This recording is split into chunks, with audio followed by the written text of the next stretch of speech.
en nombre de la Academia Nacional de Arquitectura, capítulo en Monterrey, quisiéramos agradecer la presencia de todos los académicos, eméritos de números capitulares, de nuestros invitados especiales, el arquitecto Óscar Bulnes Valero, secretario de Desarrollo Urbano y Obras Públicas del Estado, y de la arquitecta René Borsen Overgaard, en representación del alcalde de Monterrey, señor José María Elizondo, y del licenciado Esteban Bárcenas, de Desarrollo Urbano del municipio. Asimismo, a todos los arquitectos presentes, estudiantes de arquitectura y público en general que nos hacen el favor de acompañarnos esta tarde. Gracias. El capítulo Monterrey de la Academia Nacional de Arquitectura continúa hoy su pontificado al tercer milenio, puente que es enlace y conexión entre el camino andado y un destino. Esta noche la arquitectura celebra y espera. El foro está dispuesto, el tema y el ponente con su contenido y visión, y la presencia de todos ustedes aseguran la reflexión y el intercambio de ideas en el mejor nivel. Sean todos bienvenidos. El registro de calidad de los eventos hace camino, que con el tiempo y la reflexión, estos se convierten en la memoria colectiva de la Academia Nacional. A continuación, la cronista del capítulo, la arquitecta María Teresa Martínez, hará la relatoría de la sesión solemne del 16 de agosto próximo pasado. Gracias, buenas noches. La crónica de la Academia es un pequeño relato donde revivimos la esencia de la sesión pasada. A diferencia de una lectura de acta, aquí nos permitimos a veces el humor. La octava sesión solemne de la Academia Nacional de Arquitectura del capítulo Monterrey estuvo cargada de significación en momentos emotivos y solemnes que recordaremos. Con la rapidez de lo inesperado transcurrieron estos 2 años, afirmó el arquitecto Armando Flores en el mensaje de su labor realizada al entregar la presidencia, el final de un ciclo que consideró como un proyecto unitario: mejorar la relación hombre-arquitectura. Una sesión en la que en cada acto se expresaron y nos inundaron los objetivos centrales de la Academia: reconocer y dar a conocer la obra y la labor de arquitectos e instituciones que comparten el mismo amor por la arquitectura.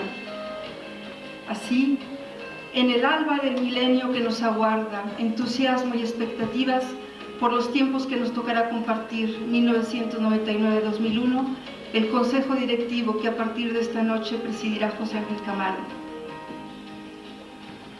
Juan Ignacio Barragán, secretario en funciones, hace una síntesis de las sesiones desarrolladas, señalando que sobresalen 2 criterios fundamentales: enfatizar el sentido académico como plataforma de intercambio, debate, controversia, orientar las exposiciones hacia lo nuestro, ocupando los despachos locales gran parte de las sesiones.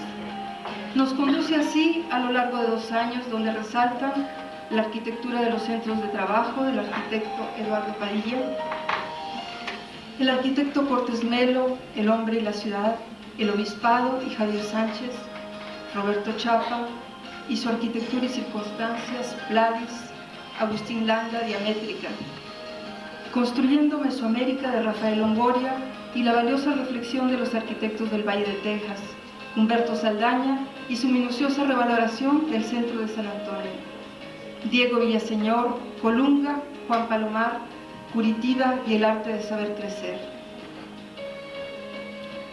La arquitectura es asunto de todos. Es un honor y es un compromiso ser académico. El arquitecto Armando Flores realiza una detallada descripción de las actividades en que la Academia estuvo presente gracias a la formación de comisiones.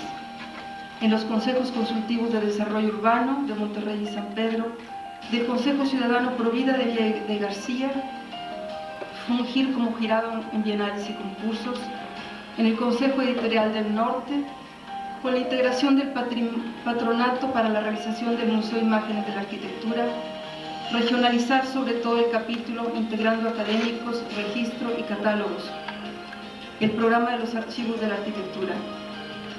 Terminó así su intervención con un agradecimiento personalizado a todos, al museo que nos ha hospedado, a José Emilio Amores.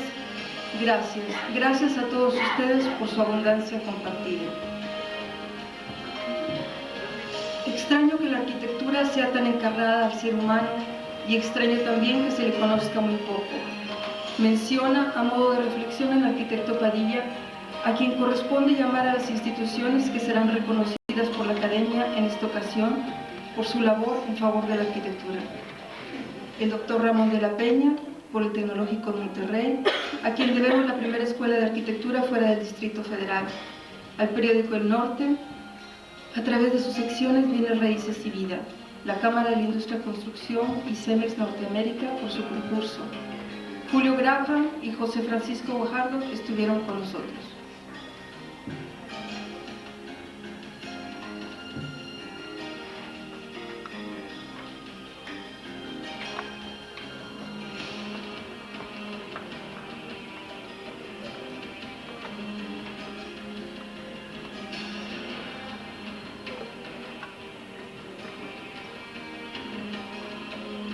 La licenciada Lourdes Solís y René Sánchez.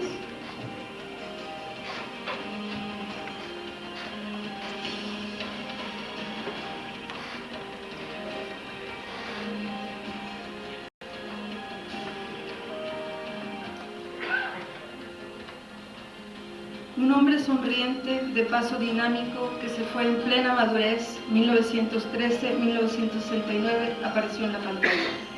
Y aprendimos que Luis Flores García nació en Santa Catarina, que estudió en el Colegio Civil y en el Texas A&M, compañero de Juan Musquiz, socio del ingeniero Juan Doria Paz, y que su obra cuenta con un centenar de residencias en las colonias Obispado, Chepevera, Vistahermosa, Valle, Anáhuac, oficinas, el restaurante Luisiana, la iglesia del Perpetuo Socorro. Ejerció desde Chihuahua hasta Tamaulipas, incluso Texas. Esther Flores Brusilowski, su hija, estuvo con nosotros y dona el archivo de su señor padre, un arquitecto regional de su época. El arquitecto Roberto Chapa realiza una detallada descripción de la importante labor de la Comisión de Membresía y Premiación: reconocer, distinguir y premiar a los arquitectos, estudiar y seleccionar las candidaturas de nuevos miembros, anunciándonos más tarde que Humberto Saldaña, de la ciudad de San Antonio, por sus méritos profesionales, formará parte del capítulo. Hace unos meses, en una sesión a su cargo, estuvo con nosotros, un trabajo de excelencia. Vimos en el fondo su obra, que nos la mostró mientras pasaba a tomar su velera, la Universidad de Texas, entre otras, y restauraciones que dan muestra de un gran amor y maestría del oficio. Armando Flores le dijo: bienvenido. Gracias a su dedicación y seriedad, agrega el arquitecto Chapa, su ciudad contará con una sólida acción académica para beneficio de la arquitectura y la sociedad. Con la afabilidad y la sencillez que lo caracteriza, el arquitecto Saldaña expresa su agradecimiento, señala su orgullo y entusiasmo y extiende asimismo una sincera invitación para visitar San Antonio. Esto como un primer paso para fomentar la práctica de la arquitectura entre los dos países. En una sesión solemne son muchos los protagonistas, y en este punto aún nos falta el punto medular: la toma de protesta del nuevo Consejo Directivo, que a partir de ese momento asumiría sus funciones. José Ángel Camargo como presidente, Juan Carlos Pérez como secretario, Adán Lozano como tesorero. Después de que Eduardo Padilla enuncia el compromiso al tomar la protesta. Les deseo todo el éxito que la trayectoria del capítulo requiere, amerita y exige, agrega Francisco Treviño a nombre de la Junta de Gobierno y del Consejo de Méritos. Por los tiempos que les tocará conducir el capítulo en el momento que va a surgir la nueva academia que nos hemos esmerado en reestructurar y preparar para el nuevo siglo. Les tocará ser el puente entre los dos siglos. Juan Carlos Pérez, como nuevo secretario, solicita a José Ángel Camargo su mensaje. Gracias, con el énfasis y la emoción que caracteriza a José Ángel Camargo cuando el tema es la academia y la arquitectura, agradece a los consejos anteriores por su labor, por el desarrollo de la arquitectura mexicana como expresión cultural, enfatizando los objetivos de la academia, porque todo espacio destinado al poblamiento sea un espacio para la cultura. Un espacio sin el hombre que lo habita no tiene razón de ser. Mi casa no son los muros que la forman, no es su piso ni su techo, es el vacío contenido por todas esas cosas. Ahí es donde yo vivo. Lao Tse. Señala el gran honor que representa este compromiso para 1999-2001 con la conciencia de esa coyuntura histórica. El cumplimiento de los objetivos planeados será el resultado de la visión compartida por un equipo de trabajo, expresó a continuación.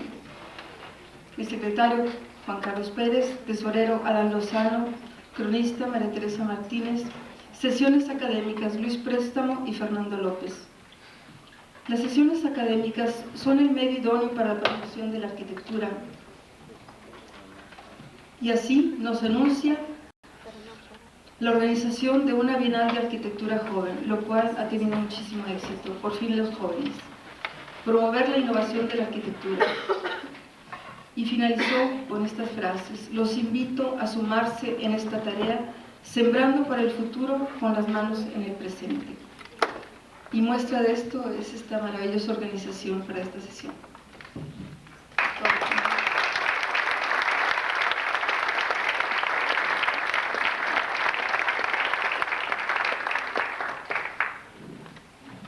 La obra de nuestro invitado permite la lectura de un pensamiento de Descartes. Cuando nuestro primer encuentro con un objeto nos sorprende y lo encontramos novedoso o muy diferente de lo que conocíamos o de lo que suponíamos debía ser, experimentamos curiosidad y asombro ante él, dado que esto no puede suceder aún antes si el objeto en cuestión es provechoso o no para nosotros. Es por tanto que el asombro es la que considero la primera de las pasiones. Pasión que no tiene contrario que la redima, pues si el objeto que observamos carece de características que nos sorprendan, el asombro no puede nacer. La obra arquitectónica de nuestro ponente invitado es observada con asombro y seguida con interés, tanto en el ámbito nacional como internacionalmente. Enrique Norten nació en la Ciudad de México el 27 de febrero de 1954. Terminó sus estudios de arquitecto en la Universidad Iberoamericana en 1978. En 1980 obtuvo la maestría en arquitectura por la Universidad de Cornell en Ítaca, Nueva York. De 1981 a 85 fue coordinador de Alvin y Norten Arquitectos.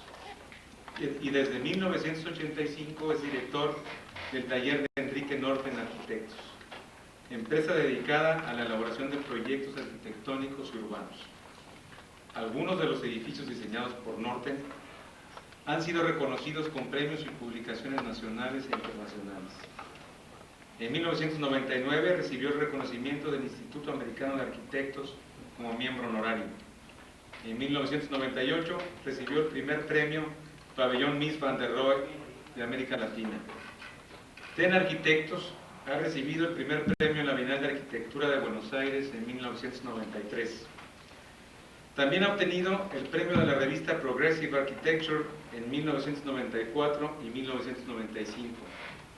De la revista Architectural Record en su edición especial de las Record Houses en 1993 y premios en las Bienales de Arquitectura Mexicana de 90, 92, 94 y 96.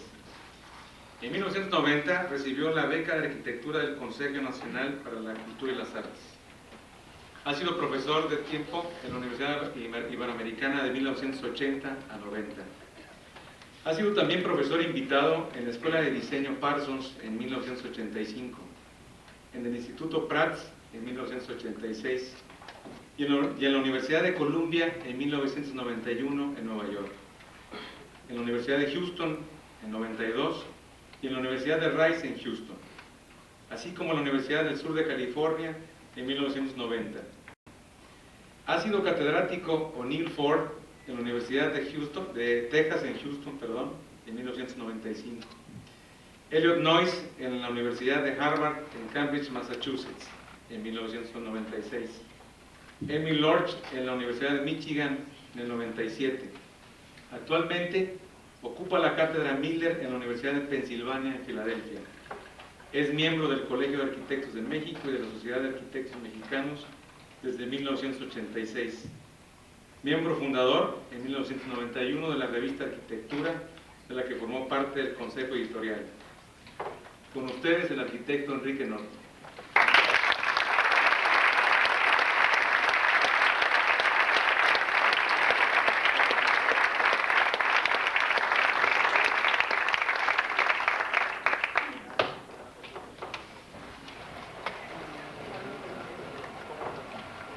Muchas gracias, buenas noches a todos. Bueno, verdaderamente, y lo digo con toda sinceridad, es un honor para mí estar en Monterrey una vez más y sobre todo ser invitado, ¿verdad?, de la Academia de Arquitectura de esta ciudad. Y quiero agradecerles, bueno, a todos ustedes, ¿no?, que han venido por el interés seguramente en ver lo que les traigo a mostrar. Muy especialmente a todos los estudiantes, ¿no?, me halaga muchísimo su presencia acá. Y también, en especial, quiero agradecerle, ¿verdad?, al presidente de la Academia de Arquitectura, el arquitecto José Ángel Camargo, que me invitó, a mi amigo Luis Prestamo, que me llamó por teléfono y me insistió que viniera, al flamante secretario de Desarrollo Urbano, amigo, ¿verdad?, Óscar Buldes, y a mi amigo de toda la vida, Agustín Landa. Gracias, Agustín. Bueno, me da muchísimo gusto, ¿no?, poder mostrarles algunas cosas de lo que hemos hecho. Y lo que he preparado hoy, no siendo primera vez que hablo en este foro, es una especie de una visión un poco retrospectiva del trabajo que hemos hecho en estos últimos, pues ya casi 15 años, prácticamente en la Ciudad de México, ¿no?, iniciando en el año de 1985, cuando fundamos nuestro taller que ahora dirijo, ¿no? Es siempre un poco difícil, ¿no?, escoger aquellos proyectos que de alguna manera se vuelven representativos después de ya mucho tiempo, ¿no? Ya conforme uno se va volviendo viejo y va viendo las cosas para atrás, no la ve con muchas dudas el trabajo de uno mismo. Pero al mismo tiempo creo que sería imposible poder mostrar los trabajos que ahora estamos haciendo sin poder de alguna manera explicar aquellas inquietudes o aquellas intuiciones que tuvimos hace algunos años y que nos han permitido ir de alguna manera acumulando una experiencia y que nos permite, pues, ahora estar haciendo lo que tenemos la suerte de tener en las manos. También es muy interesante, ¿no?, y eso lo digo en este y en todos los foros, ¿no?, tener la oportunidad de estar practicando y de estar haciendo arquitectura en este momento, ¿no?, que comentamos hace algún momento tan significativo que es el cambio de milenio. Aunque puede ser una especie de abstracción esta condición, yo creo que es sumamente importante, ¿no?, y sin duda es un momento que pues todos los que estamos acá y toda la comunidad, o todos los que de alguna manera poblamos este mundo, está siendo fundamental, ¿no?, en el desarrollo de la historia, ¿no?, del hombre en sí, ¿no?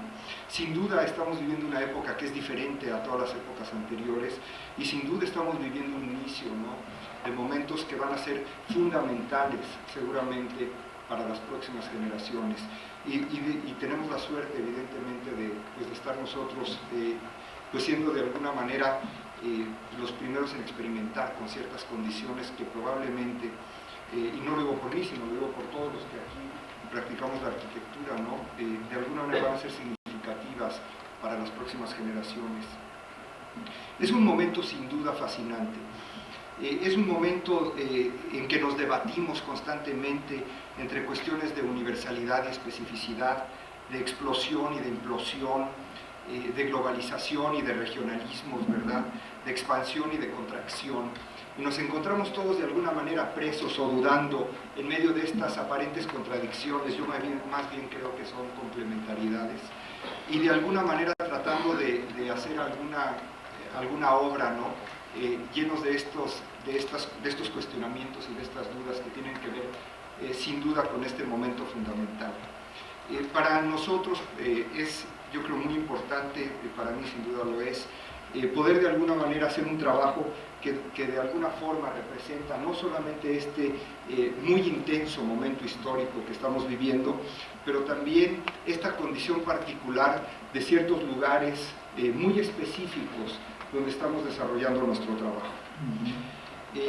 Ya lo dijo, perdón que cite, ¿no? A Italo Calvino, seguramente muchos de ustedes lo han leído o lo leen, tratando de explicar el momento, ¿no?, que estamos viviendo, y donde él trata de alguna manera de compararlo, ¿no?, con otros momentos de la historia, y él nos dice, ¿no?, que sin duda estamos viviendo una nueva revolución, que se nos presenta con una nueva serie de imágenes que son muy distintas a las imágenes provocadas por la máquina heroica de las anteriores generaciones. Es una serie de imágenes que se representan como invisibles, inaudibles y sin peso alguno, como pulsaciones de un flujo de información que corre a través de circuitos en forma de impulsos electrónicos.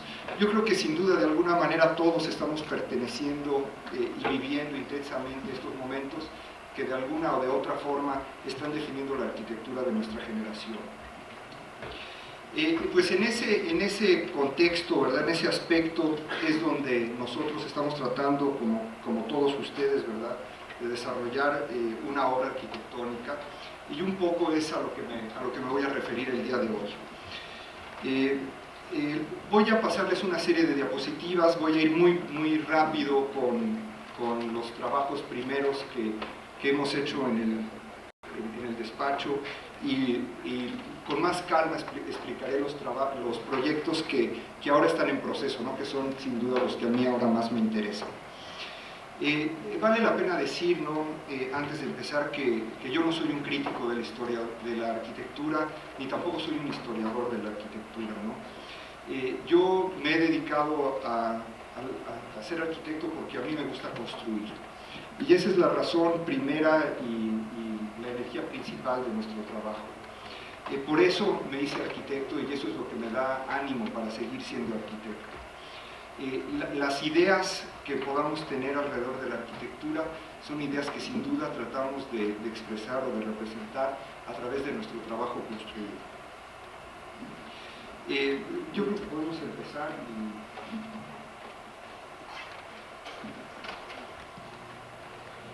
De alguna manera voy a dividir esta plática en tres grandes momentos o tres como capítulos de nuestra carrera, y que se refieren principalmente a ciertas preocupaciones que, aunque no coinciden cronológicamente, de alguna manera tienen que ver con muchos de los trabajos que hemos realizado. Muchas de estas ideas se repiten o se manifiestan de distintas maneras en los distintos proyectos, en algunos de ellos con mayor fuerza, y en otros relacionados con algunas otras que le dan otras características y otros matices. Pero creo que solo un poco, o por lo menos para mí, solo pudiendo ver el trabajo desde un principio, me permite a mí mismo entender dónde estamos ahora. En un principio, y de manera un poco intuitiva, no reflexiva y muchas veces espontánea, tuvimos la preocupación por entender que la arquitectura de nuestro tiempo, una arquitectura más dinámica, una arquitectura cambiante, una arquitectura que tiene una energía y una movilidad muy diferente a la arquitectura que nos ha precedido, inclusive como parte del movimiento moderno, tenía la capacidad de ser expresada de distintas maneras, ¿no? Y no necesariamente por esta condición de volúmenes, esta condición bidimensional a la cual todavía muchos de nuestros colegas siguen íntimamente atados. Como decía, de manera un poco intuitiva, empezamos a experimentar con la capacidad de poder componer y hacer arquitectura a través de una superposición de líneas, de planos y puntos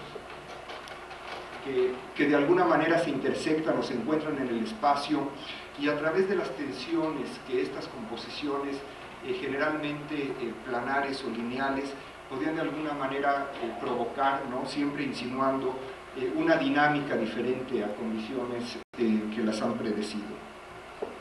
Al mismo tiempo nos ha preocupado condiciones ligereza, ¿no?, en contra de evidentemente, de condiciones de pesantez de arquitecturas anteriores, o esta posibilidad de lecturas de transparencias que se daban precisamente a través de estas superposiciones de planos, ¿no? Cuando hablo de transparencias me refiero a esta condición cubista, ¿no?, donde no es una transparencia literal, sino es una condición que a través de una superposición de distintas informaciones se pueden obtener simultáneamente distintas lecturas a través del entendimiento de la condición plástica.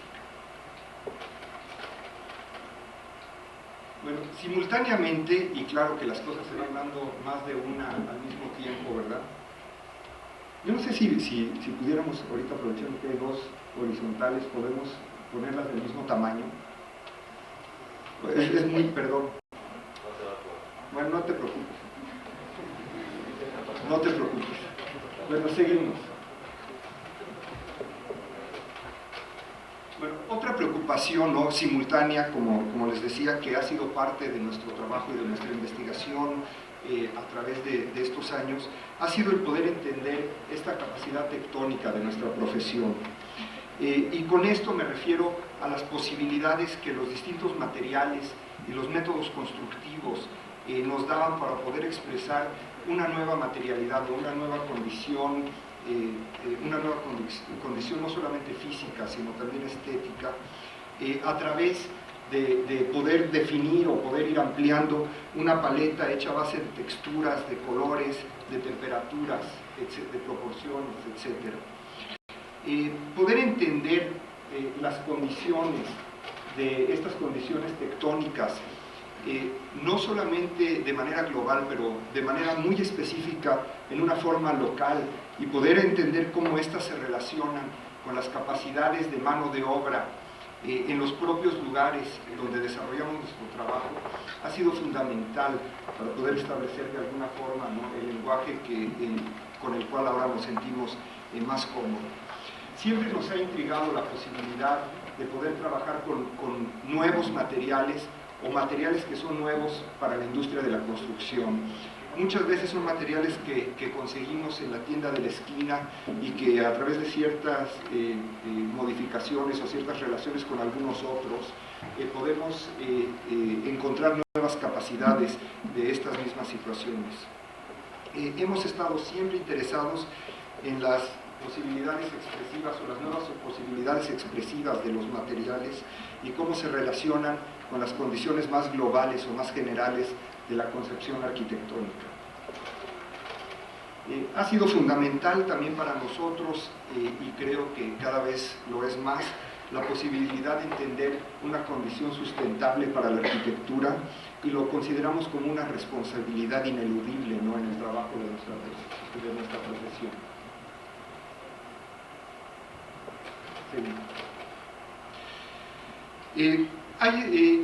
Podríamos pasar al siguiente capítulo, ¿no? Y como decía, no ha sido una condición cronológica, muchas de estas se sobreponen en el tiempo y en el espacio, pero conforme fue cambiando nuestro trabajo, fueron creciendo las responsabilidades, tanto por las dimensiones como por las condiciones urbanas del propio trabajo, empezaron a surgir, sobrepuestas a las anteriores, una serie de algunas otras condiciones que de alguna manera han ido definiendo nuestro propio bagaje. Y tomo aquí una frase, ¿no?, de un crítico de arquitectura que, refiriendo a algunos de nuestros trabajos de este momento, los llama en un escrito como la investigación de un espacio fluido dinámico. Y aunque suena un poco rembombante, a mí me ha gustado mucho esa noción, y nos ha interesado mucho la posibilidad de seguir experimentando y de seguir entendiendo alrededor de un nuevo espacio o una nueva forma de entender o expresar el espacio, que tiene que ver con esta condición, como lo decía antes, que es al mismo tiempo fluida y al mismo tiempo dinámica. Esta posibilidad de romper de manera definitiva y absoluta con una condición estática de la arquitectura, y también con una condición de contención, de contención estable, diría yo, a cambio de poder experimentar con condiciones o con posibilidades de desequilibrio o de inestabilidad o de efemeridad o de condiciones de movimiento y energía. Distintas oportunidades nos han dado la posibilidad de poder tratar, ¿no?, con estas maneras de hacer arquitectura y sobre todo, ¿no?, lo que ha sido importante para nosotros ha sido esta situación donde hemos podido seguir experimentando y seguir buscando, y donde cada uno de los trabajos o de los edificios que hemos tenido la suerte de construir nos ha dado la oportunidad de poder ir aprendiendo y poder ir decantando ciertas condiciones, nos ha dado la oportunidad fantástica de equivocarnos una tras otra vez y de poder ir descubriendo posibilidades que cada vez nos han interesado más y más. Y al mismo tiempo nos ha dado la posibilidad también de entender situaciones que nos han permitido dejar ciertas preocupaciones o agotar ciertas preocupaciones mismas nuestras, que uno solamente se siente satisfecho una vez que o en este caso nosotros, hemos logrado demostrárnoslos a nosotros mismos. Tuvimos la oportunidad de construir una serie de conchas, digamos, de caparazones, de contenedores maleables, como nosotros los hemos llamado, que nos permitían crear una condición flexible donde nuestra preocupación principal era, y esto se debe a una segunda parte de esta investigación, pero la principal preocupación era aquella posibilidad de tener un espacio que se activaba por el evento que de alguna manera ocupaba el espacio y no por las condiciones preestablecidas de la forma o del volumen que de alguna manera se definía de alguna manera. Esto, y como les decía, va, por decirlo de alguna manera, junto con pegado con otra preocupación que se dio de manera casi simultánea o contemporánea, que era la posibilidad de entender que las condiciones programáticas de la arquitectura han cambiado y seguirán cambiando. Esta noción con la cual nosotros hemos crecido, fuimos educados, de querer entender que la arquitectura siempre responde a una condición tipológica y que tiene que ver directamente con una condición funcional, cada vez nos vamos dando más y más cuenta que no es del todo cierto, ¿no? Y que de alguna manera los programas o el programa arquitectónico de un edificio es cada vez más abierto, cada vez más flexible y que cada vez se inventa y se reinventa dependiendo de las distintas posibilidades que el mismo edificio ofrece para estas condiciones. La vida misma que estamos viviendo en este fin de milenio o principio del próximo implica una discontinuidad sin duda muy importante, muy definitiva, que provoca que las condiciones de ocupación o las condiciones de habitabilidad o la capacidad de activación de un mismo edificio cambien de manera mucho más rápida que la propia vida corta de un edificio. Esta investigación alrededor de condiciones programáticas nos ha interesado muchísimo y aunada a la posibilidad de estas otras condiciones de expresión del espacio y del tiempo simultáneamente, nos ayudó a poder trabajar y a poder definir varias de las ideas o de las inquietudes que pues, nos estuvieron dando vueltas y que nos permitieron acabar de alguna manera construir algunos de estos edificios que, como les dije, no me he parado en explicarlos porque además supongo que ya los conocen, han sido un poco sobreexpuestos, como les decimos nosotros, ¿no? Pero en fin.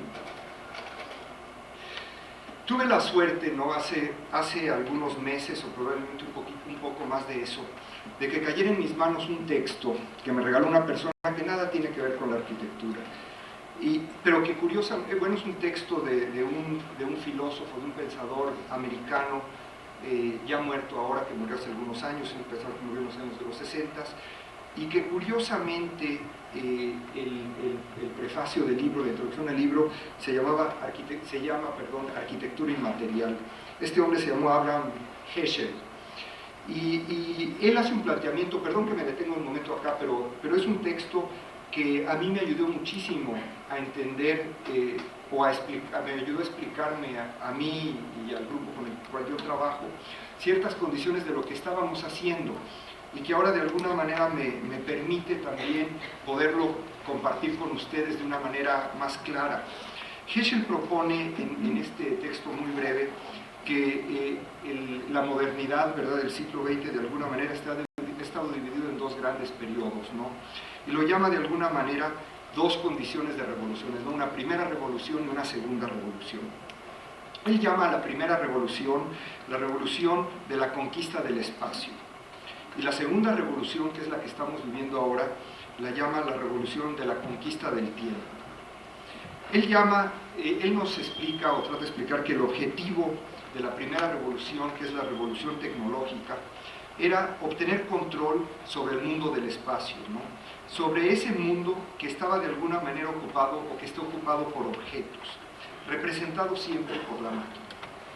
Esto creó una civilización que llama la civilización del tener, y donde el poder de esta civilización o de los individuos que conforman a esta comunidad siempre ha estado medida por la capacidad de acumular cosas que ocupan un lugar en el espacio.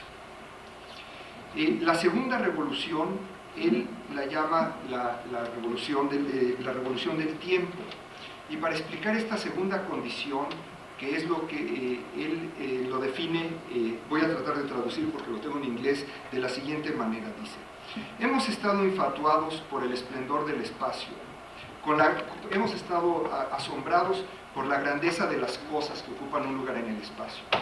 La realidad para nosotros ha sido esta condición de las cosas, la objetividad, que consiste en todo aquello que es una substancia o está hecho de substancia y que ocupa un lugar en el espacio. El resultado de esta objetividad relacionándolo con objetos, ha sido nuestra ceguera a otra realidad que no tiene la capacidad de identificarse con las cosas y con la sustancia.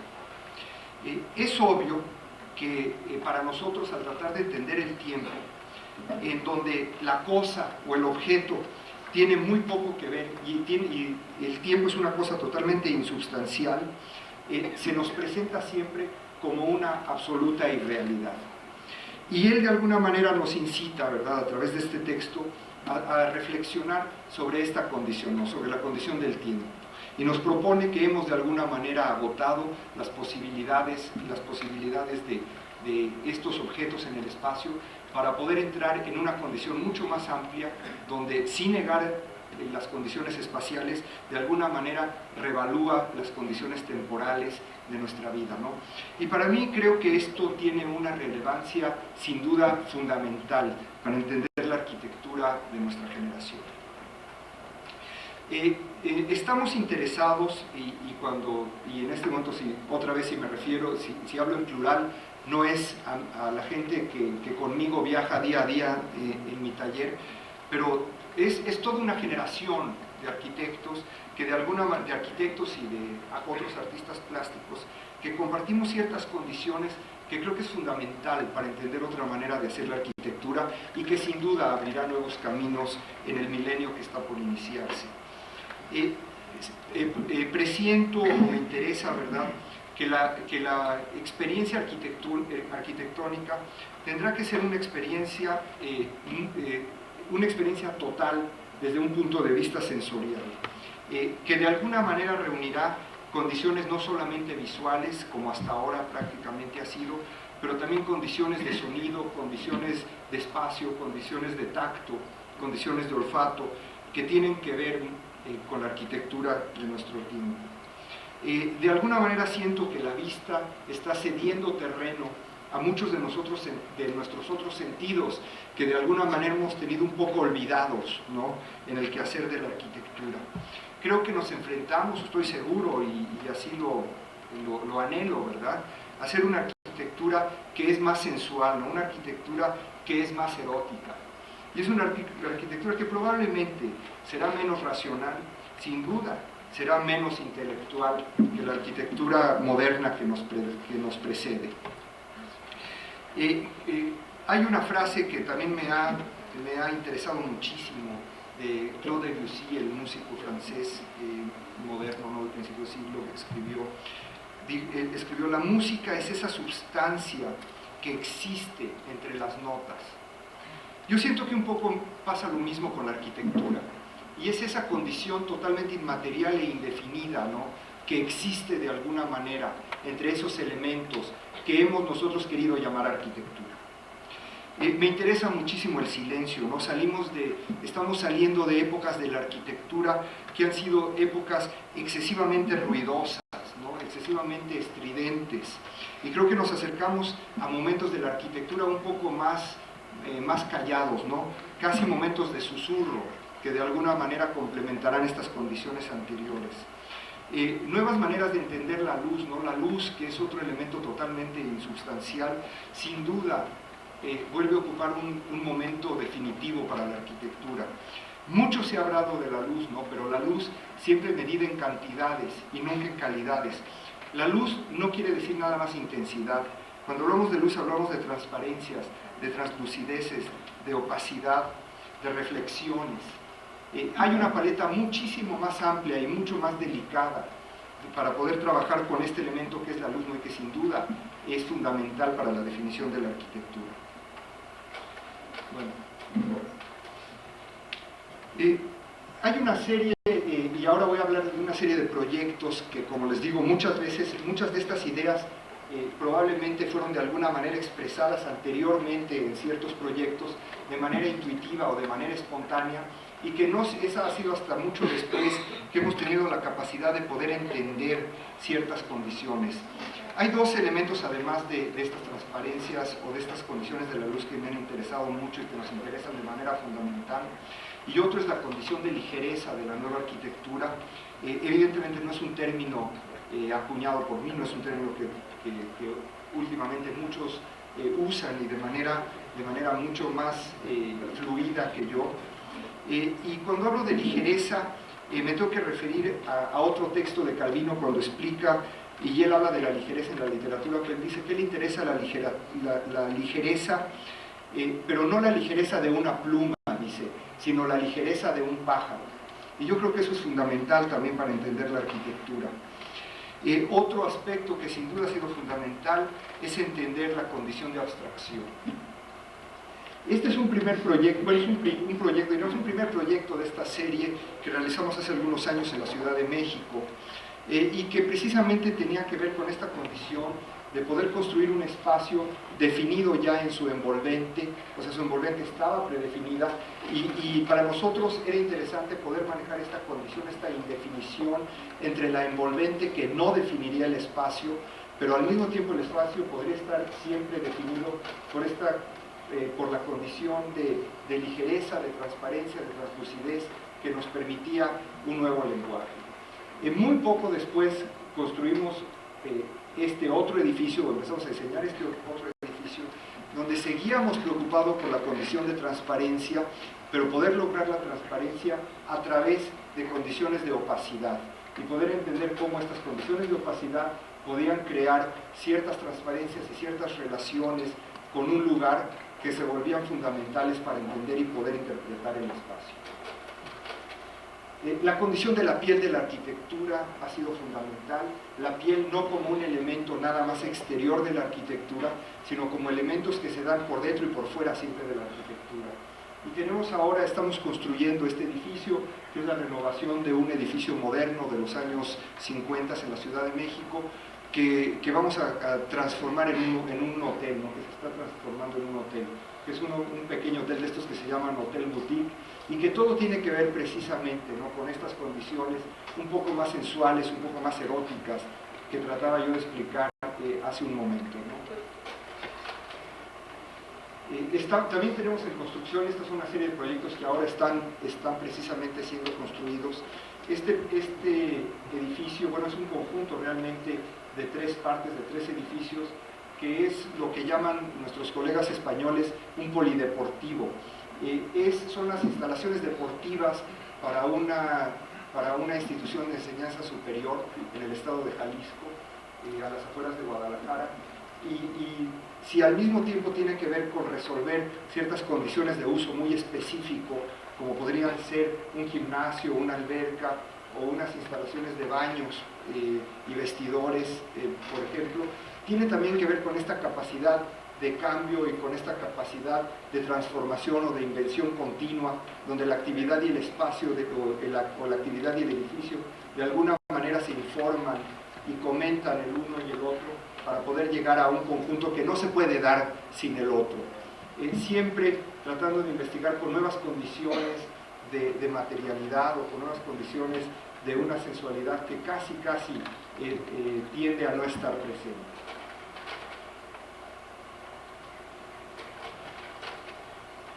Este es otro proyecto que también estamos por iniciar la construcción, y es una pequeñísima biblioteca para otra escuela que está en otro lugar, y tiene que ver también con poder entender las capacidades expresivas que pueden tener los distintos materiales.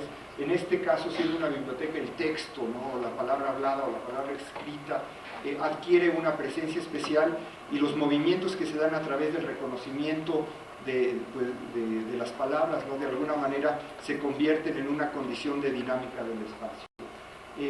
Eso es por un lado. El interior, bueno, no importa. El interior tiene que ver con condiciones de agua y con condiciones de olfato y con condiciones de ciertas situaciones de olores que tienen que ver con otra intimidad que requiere el mismo edificio.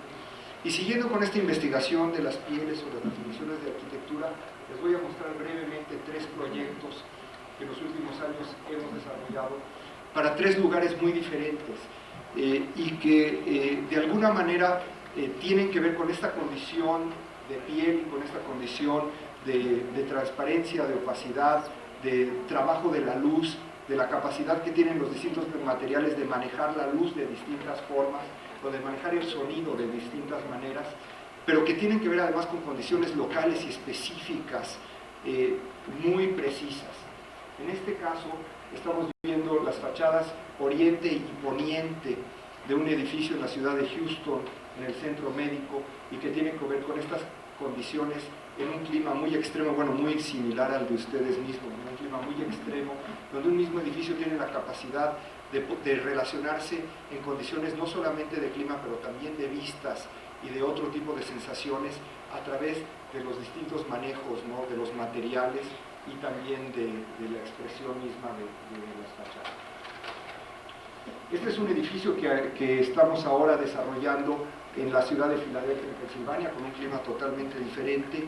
Es un edificio que se llama el Centro de Ciencias en la ciudad de Filadelfia, y tiene que ver precisamente con la capacidad de poder utilizar una superposición de distintas membranas, ¿no? Y en esto, aquí hemos empezado a trabajar y a experimentar con nuevas posibilidades que la industria plástica muy sofisticada ahora está ofreciendo, y que permite a distintas condiciones de estos productos, de estas membranas, poder reaccionar de maneras muy distintas a condiciones de luz, condiciones de temperatura, condiciones de sonido, etc. En este caso es una segunda membrana que de alguna manera se desdobla o se desenvuelve encima de una primera membrana que de alguna forma define los espacios de este prisma bastante común, digamos, ¿no?, que exigía el programa de este edificio.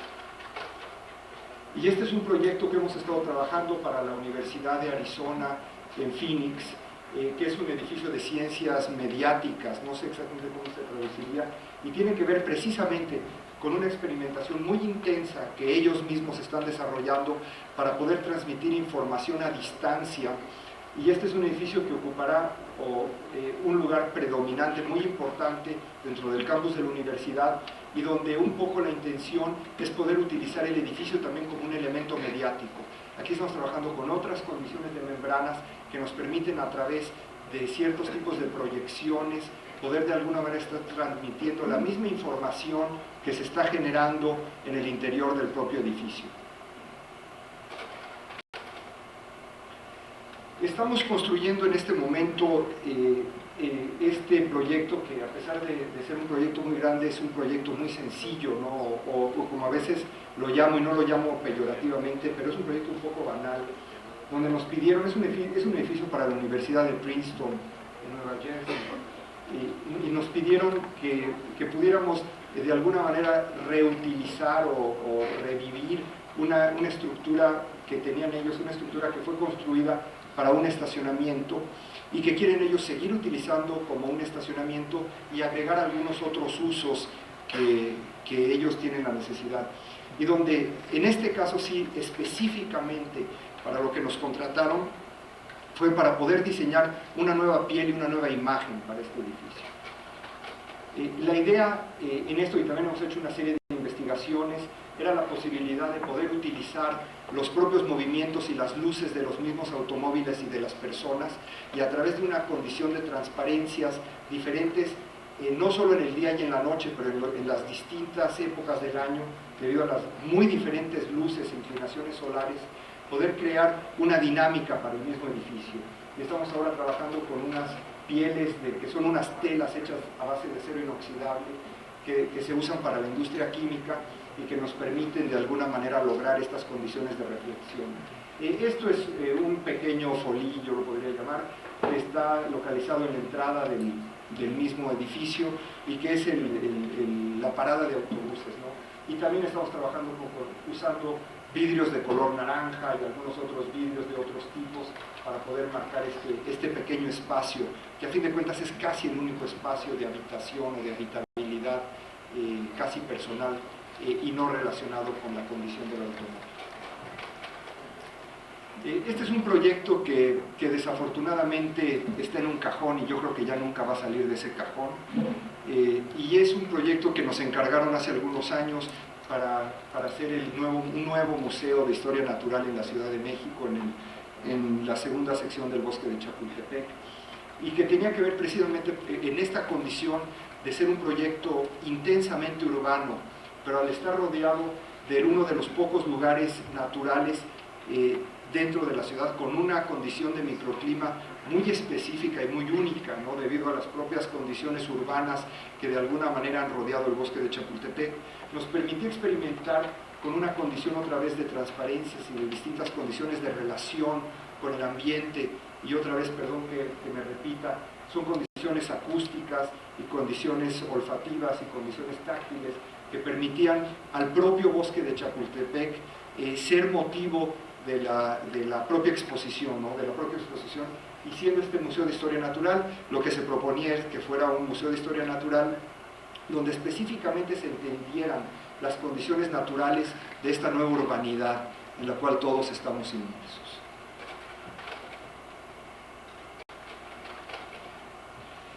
Estamos trabajando en este proyecto en el desierto de Nuevo México, ¿no? Que es un lugar increíblemente bello, cerca de una pequeña población que se llama Socorro, que de alguna manera está a la mitad entre El Paso y Albuquerque. Yo nunca había tenido la suerte, ¿no?, de trabajar en un lugar un lugar que jamás había sido tocado, yo por decirlo de alguna manera, por el hombre, ¿no? Un lugar con una fuerza tremenda, ¿no? Una condición natural verdaderamente aplastante, que tiene que ver con su extensión, ¿verdad? Con su repetitividad, ¿no? Con la sutileza de sus diferencias topográficas, y que de alguna manera, seguramente para ustedes el desierto es algo mucho más cercano, ¿no? Por su condición geográfica, que para nosotros allá en el altiplano sur de nuestro país, pero que nos fascinó muchísimo, ¿no? Y donde nosotros, el gran dilema era qué hacer con un objeto en el desierto que estaría totalmente aislado. Es un pequeño museo regional que de alguna manera trata de explicar la historia de esta región, que tiene que ver con lo que se llamó el Camino Real, pero que tiene que ver también con explicar la condición de vivir en el desierto, ¿no? Y cómo podíamos de alguna manera explicar la fragilidad de este ecosistema de la manera más limpia posible, ¿no? Y lo que nosotros propusimos, y con eso ganamos este concurso, fue un concurso de invitación, era poder tener un objeto que de una manera muy frágil, de alguna manera se instala en el lugar y que destaca las condiciones propias del mismo lugar sin alterar en lo más mínimo lo que ahí ya existe. Consideramos que cualquier otra condición, cabe decir que todos nuestros colegas contra los que concursamos buscaban una condición de mimetismo o una condición regionalista del desierto, y precisamente lo que nosotros estamos convencidos es que la forma de destacar esas enormes virtudes y bellezas era precisamente buscando la forma en que pudiéramos subrayar esas condiciones por un objeto que, siendo muy del lugar, al mismo tiempo está en este equilibrio frágil de relación con la propia naturaleza. Es un edificio que es transparente porque es sólido en sus condiciones oriente y poniente, pero es transparente en sus condiciones norte, sur, arriba y abajo. O sea, de alguna manera se relaciona hacia arriba y hacia abajo con transparencias, pero también al norte y al sur. Y propone esta posibilidad de poder entender el desierto a través de entender siempre esta continuidad o esta discontinuidad muy, muy lenta y muy larga que este microsistema de alguna manera propone. Les voy a mostrar dos casas que construimos en la Ciudad de México y que creo que de alguna manera, ¿no?, después de enseñarle una serie de proyectos aún no construidos, creo que de alguna manera resumen, ¿no?, esta serie de inquietudes que he tratado de poner aquí a consideración de ustedes, ¿no?, o de dejar aquí sobre la mesa. Las dos son casas en la Ciudad de México en condiciones altamente urbanas y que tienen que ver con estas condiciones de transparencia, de translucidez o de opacidades, y que de alguna manera se abren y se cierran en esta vida conflictiva urbana que de alguna forma todos somos parte.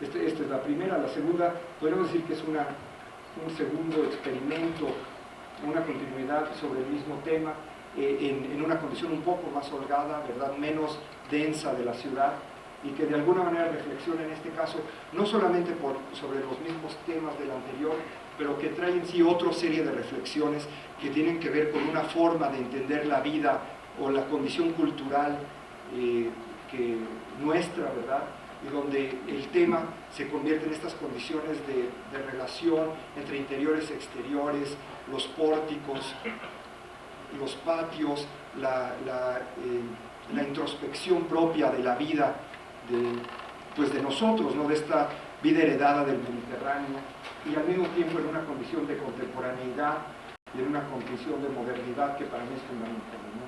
Siempre el uso de los materiales, las posibilidades de experimentar con distintas condiciones de luz. En esta condición, en este momento, traer el agua, el traer el sonido, el traer los olores, y de alguna manera tratar de lograr esa experiencia total, nuestra experiencia completa de la arquitectura.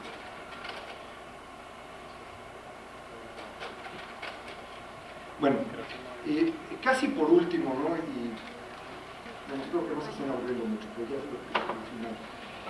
Les voy a mostrar también muy brevemente tres proyectos, ¿no?, que en este momento estamos desarrollando. Bueno, uno no, porque perdemos un concurso, pero es parte un poco de esta investigación y que tiene que ver con el entender la ciudad. Hemos tenido la suerte, gracias a nuestro trabajo de arquitectura, a últimamente ser invitados a experimentar o a poder de alguna manera participar en proyectos urbanos que tienen que ver con este otro aspecto de la arquitectura. Para mí no hay definición o no hay separación entre lo que muchos entienden como arquitectura o como diseño urbano.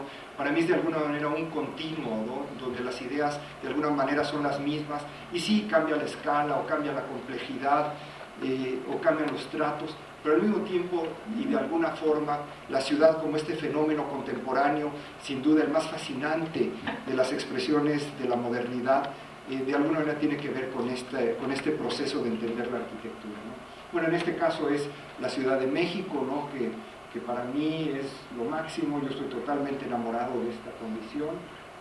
Una foto aérea y una vista, ¿no?, panorámica de mi ciudad. Estamos haciendo este proyecto en estos momentos, está sobre los respiradores, bueno, ya no respiradores porque ya no hay respiradores en los talleres, pero está en mi taller, y es un concurso que también acabamos de ganar, y es para la ciudad de Taipei, en Taiwán. Es un proyecto para esta zona que se ve del lado derecho. Creo que está un poco desenfocada la de la derecha, la de la izquierda sí es. Es una zona en la ciudad de Taipei, en Taiwán, que es lo que ellos llaman el distrito de los teatros, y es una parte del antiguo casco de Taipei que debido a la expansión de la propia ciudad o a la complejidad moderna de la propia ciudad, esta zona antigua se ha venido deteriorando, pero curiosamente no ha disminuido nunca su uso. Pues es una zona intensamente visitada y sobre todo por gente muy joven, o sea, tiene una energía fantástica. Y un poco lo que se nos proponía aquí era la manera de poder revitalizar y poder un poco adecuar a ciertas condiciones un poco más contemporáneas, más de este momento, con nuevas tecnologías y con nuevas posibilidades de entender, además de los teatros, que más que teatros aquí son condiciones cinematográficas, porque no hay teatros, lo que hay son muchos cines, la posibilidad de entender y de atraer, ¿no? Y de hacer esta zona una de las zonas pues más significativas de la ciudad de Taipei. Y un poco en eso estamos, ¿no? Con la posibilidad de entender las oportunidades que la propia ciudad, que esta zona de la ciudad pretende, la capacidad de poder redensificar esta zona, de traer nuevos usos, de poder crear una cierta capacidad de medir la misma ciudad o la misma zona de la ciudad en condiciones de uso de espacio y de proporciones, que tienen que ver precisamente con estas nuevas capacidades mediáticas que son fascinantes, no solamente a nivel de cuarto, pero a nivel urbano, y que sin duda hay una nueva generación a la cual pues muchos de ustedes pertenecen y desafortunadamente yo ya casi no, pero que de la misma manera me encanta, ¿no? Esta condición de cambio y esta condición de movimiento que sin duda está llegando a ser parte del lenguaje de la propia ciudad. Se trata también de poder abrir la ciudad al río, de poder traer ciertas condiciones cinematográficas, tanto interiores como al aire libre, de poder traer nuevos conciertos, pero al mismo tiempo de crear una nueva topografía urbana, ¿no? De poder entender que la ciudad no es un plano, aunque Taipei de hecho es básicamente plano, pero no es una condición de nivel cero, sino que tiene una enorme capacidad, gracias a los movimientos, de poder tener una nueva topografía y de poder tener ciertas condiciones de accidentes que sin duda multiplicarán la capacidad de la ciudad para cambiar, ¿no? Con este minuto. Algunas fotos de la maqueta, en este caso la manera en que se abre al río. Hay un viaducto que fue construido en los años 50 y que separa la zona del río, y cómo podemos de alguna manera recuperar el río para estas condiciones de ciudad. Este es un proyecto que perdimos, ¿verdad?, en un concurso que nos invitaron para su vecina ciudad de Houston, y que era un proyecto que tenía que ver con, primero lo que se nos propuso es entender lo que ellos llaman Main Street Houston, ¿no? Que es una línea bastante extensa que recorre prácticamente toda la ciudad de Houston y que va pasando por distintos momentos de la propia ciudad, y cómo poder de alguna manera entender y darle una nueva condición urbana, ¿verdad?, a la misma Main Street de Houston, ¿no? Hicimos una serie de diagramas, y en este caso, que era uno de los que a mí más me gustaban, era entender que cada uno de los elementos de ciudad o de los momentos de la ciudad vive de distintas maneras, ¿no? En distintos momentos del año, en distintos momentos del día o en distintos momentos del mes, y tiene que ver con los varios eventos que van sucediendo en la ciudad. Y es realmente el evento el que decide y define la ciudad, y no las condiciones paramétricas o volumétricas que mucho hemos pensado los arquitectos que tanto tenemos que ver. Y en este caso proponíamos la condición de iluminación que va cambiando como van cambiando las distintas atracciones o los distintos eventos que se suceden en este tramo de 13 millas. Una serie de estudios y una serie de propuestas que hicimos para cada uno de los momentos de Main Street, donde iba cambiando, ¿no? Y iba cambiando conforme iban cambiando las actividades y conforme iba cambiando el tiempo. Y esto nos llevó ahora a la posibilidad de estar trabajando con otro proyecto que un poco es separado y que estamos iniciando ahora, que tiene que ver con una extensión bastante amplia, que es donde está localizado el Astrodome, y que ahora son unas grandes esplanadas que usa para estacionamiento y para ciertas actividades muy esporádicas, y que de lo que se trata precisamente es de transformar en un lugar más intenso y más activo para la propia vida de Houston. y aquí estudiando todas las condiciones de movimiento, que no solamente son movimientos de automóviles o de peatones, pero también condiciones muy importantes como son los movimientos de las aguas en Houston. Ustedes saben que Houston se inunda, etcétera, etcétera, y cómo podemos utilizar todas estas condiciones no como negativos, sino siempre como positivos, ¿no? Una condición siempre propositiva o siempre proactiva de estos elementos que van definiendo la ciudad, ir pudiendo poder definir una nueva serie de actividades y una nueva serie de momentos que al mismo tiempo se convierten en otras topografías y en otras condiciones programáticas que nos permiten de alguna forma proponer una nueva condición de vida para esta zona de Houston. Y pues vamos a ver dónde acaba esto. ¡Ay, qué lástima! Nos podemos regresar porque este es el proyecto que todos me han estado preguntando. Y si no sé quién está ahí, pero si las voltean Bueno, muchos de ustedes me han estado preguntando con mucha razón sobre un proyecto que estamos haciendo en Guadalajara y que está ocupando gran parte de mi atención y que está localizado en el norponiente de la ciudad de Guadalajara y que se los voy a tratar un poco de mostrar y de explicar dónde estamos. Como también algunos de ustedes muy bien me lo dijeron cuando veníamos camino del aeropuerto acá, Guadalajara es la segunda ciudad más importante en cuanto a cantidad. Yo sé que aquí es muy delicado decir, es la segunda ciudad más grande, digamos. Sin duda no es la más importante, no es la segunda ciudad más grande del país en cuanto a población. Lo triste para Guadalajara es que no es ni siquiera ni la segunda, ni la tercera, ni la cuarta, ni la quinta ciudad más importante. Y por razones difíciles de explicar o complejas de explicar, Guadalajara, de haber sido un centro urbano sumamente importante en nuestro país, ha dejado de serlo. Y no nomás ha perdido la capacidad de atraer inversión, que es fundamental en esta competencia global de ciudades que estamos viviendo y que ustedes comprenden muy bien y que lo han hecho también además. Guadalajara sin duda ha perdido esa carrera, ¿no? En Guadalajara prácticamente se ha hecho muy poco en los últimos 50 años o probablemente más. Las inversiones han bajado muchísimo. En cuanto a cultura, pues ha sido prácticamente cero. Y eso ha sido una inquietud que ha desarrollado el interés de un grupo de empresarios jóvenes que han sido liderados por un empresario muy joven, muy exitoso y muy visionario, que es de alguna manera quien le ha dado la tónica o el tono a este proyecto y que a fin de cuentas me ha invitado a mí a coordinar desde un punto de vista arquitectónico esta fantástica aventura.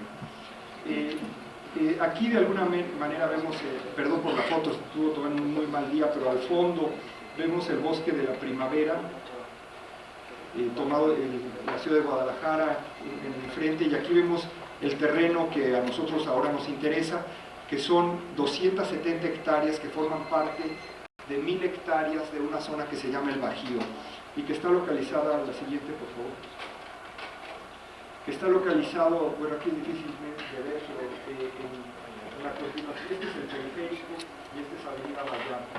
Entonces de alguna manera está localizado en este trébol que sucede donde se intersectan Avenida Vallarta y el periférico de Guadalajara. Esta es la extensión del proyecto, las 270 hectáreas, en comparación con la ciudad de Guadalajara. Este es el bosque de la primavera. Está en un lugar sumamente delicado que hasta ahora, y sumamente frágil, ¿no? Digamos, que hasta ahora han sido terrenos agrícolas y que está en ese punto donde está sin duda a segundos de ser invadidos, ¿no? Eso también ha hecho que el propio Estado de Jalisco y que el Ayuntamiento de Zapopan y las autoridades relacionadas con todo esto han prestado especialísimo interés en esta zona y hemos llegado a esta capacidad de concertación con ellos, donde el proyecto, siendo un proyecto privado, se ha convertido ahora en una especie de proyecto público-privado de gran interés para, indudablemente, la iniciativa privada, pero de gran interés también para la ciudad de Guadalajara y para el estado de Jalisco, y con el cual se pretende de alguna manera detonar, ¿no? Una condición pues competitiva y preponderante para la propia ciudad. Desafortunadamente a mí se me olvida cuántos empleos va a generar y cuántos hoteles se van a necesitar y todo esto, pero es muy impresionante ver lo que una condición de arquitectura puede hacer en una ciudad. Hemos visto muchos ejemplos últimamente, basta mencionar el tan mentado caso de Bilbao, o las condiciones de Lille en Francia, o varias ciudades japonesas que a través de la arquitectura han logrado darle la vuelta a un proceso de desarrollo no solamente urbano, pero de desarrollo social y económico, y un poco es lo que se pretende con este proyecto. En este proyecto estamos participando hasta ahora 11 arquitectos en una dinámica, yo diría también de expansión y contracción, donde todos estamos de alguna manera interactuando. Del lado izquierdo tenemos, no podemos dejarlo así por favor, del lado izquierdo tenemos lo que hasta ahora es el plan maestro aprobado para las 270 hectáreas y estamos por obtener los permisos ya concertados, ¿no? que ahora el Cabildo debe de aprobar o no sé cuál paso sigue, ¿no? Pero en esas estamos ahora. Lo que ha sido fantástico es también esta dinámica que se ha creado entre los 11 arquitectos, y aunque a mí me toca ser, algunos me preguntan si yo soy el coordinador, pero yo lo que digo es que más bien a mí me toca ser el arquitecto anfitrión, ¿no? De alguna manera. Y el producto que tenemos ahora es realmente lo que ha resultado, el resultado de una intensísima colaboración de 11 profesionales de una indiscutible calidad. Y sin duda todos representativos, ¿no? de esta generación a la cual yo y muchos de ustedes pertenecemos. Ha sido fascinante, es un plan maestro de 270 hectáreas que al mismo tiempo se divide en varios planes maestros menores que se van definiendo por las interacciones o por las tensiones que se producen entre las actividades, entre los eventos y entre las voluntades de los distintos participantes de cada una de las zonas de este proyecto. Y poco a poco y de manera muy natural y muy espontánea ha ido tomando forma, ¿no? Y ahora estamos ya empezando a trabajar en los proyectos arquitectónicos, se están ya haciendo las ingenierías del conjunto, ¿no? Las ingenierías de infraestructura, y ya todos estamos trabajando, o casi todos ya estamos trabajando en el desarrollo de nuestros propios proyectos. Les voy de alguna manera a mostrar algunas imágenes, creo que muchos de ustedes ya también las han visto porque pues ha habido cierta cobertura amplia, ¿no? De este proyecto, y les diré más o menos quién está haciendo quién, ¿no? La parte norte, que es en sí uno de los proyectos, y que esta parte de alguna manera se ha involucrado el Estado de manera muy intensamente, la Secretaría de Turismo, porque al enterarse de este proyecto decidieron trasladar a esta zona también los predios que usan para el desarrollo de la feria, ¿no? De las ferias de octubre básicamente, y que mucho tienen que ver con condiciones de espectáculos y de diversión y también de difusión, ¿verdad? De condiciones de comercio locales o regionales, y entonces ellos decidieron participar y traer la feria, ¿no? Los terrenos de la feria a esta zona. Entonces el proyecto de los terrenos de la feria, de todo lo que es la feria, aunque en sí es una especie de plan maestro, lo está haciendo la parte de paisaje Carmen Pinós de Barcelona, y aquí hay una serie de puentes que ella está proponiendo, ¿no? Que son generadores de otras ideas, y que para mí es difícil hablar del trabajo de otros, seguro ya tendrán oportunidad de oír a cada uno de ellos explicar este trabajo. Pero lo que ha sido interesante es que ha sido absolutamente necesaria la participación en esta parte de 4 proyectos para definir lo que es la feria, una arena deportiva que está haciendo Tomé, que les voy a mostrar en un momento, un auditorio al aire libre que está en esta zona, y el centro de convenciones que estamos haciendo nosotros. Y de esta manera cada uno de los proyectos se va sobreponiendo con otros proyectos y va estableciendo otro tipo de relaciones que van definiendo de alguna forma los espacios o la lectura o los órdenes de organización de este nuevo conjunto. La siguiente. Estas son dos imágenes de la arena, ¿no? En un principio esta arena deportiva era un palenque, pero también se vio la manera de cómo podría este edificio ser usado los 365 días del año. Entonces, durante los días de la feria es un palenque, pero durante el resto puede haber aquí box, y puede haber luchas, y puede haber básquetbol, y puede haber todo este tipo de deportes o de espectáculos, inclusive de conciertos menores, donde se requiere, es una arena para 5.000 personas, donde pueden haber 5.000 personas sentadas. Seguimos. Este es un auditorio al aire libre, no una especie de anfiteatro que están haciendo Todd Williams y Billy Zinn de Nueva York, que también es parte de este otro proyecto y que aquí permite la realización de conciertos populares donde pueden llegar a ver 25.000, 30.000 personas sentadas escuchando un concierto, no todos en butacas, muchos de ellos como parte del bosque o como parte de ciertas condiciones topográficas, pero que permite llevar a cabo esa condición de conciertos que tampoco tiene Guadalajara la posibilidad. Nos cuentan, por ejemplo, y esto ya son cuestiones, bueno, anécdotas hay miles, ¿no? Algunas muy buenas, pero aquí que cuando vinieron los Rolling Stones a la Ciudad de México, los Rolling Stones estaban contratados para tocar en Guadalajara, ya se les había pagado, se les había dado un anticipo, y iban a tocar en el Estadio Jalisco. Y cuando llegaron ya días antes del concierto, se dieron cuenta que no había manera de introducir al Estadio Jalisco la escenografía que ellos tenían, y no hubo manera de hacer el concierto en ningún otro lugar de Guadalajara. Los promotores perdieron un dinero muy importante, etcétera, etcétera, y se quedaron sin ese concierto. Y evidentemente pues no hay ningún otro tipo de concierto de este tipo, porque no hay lugar donde hacer estos conciertos.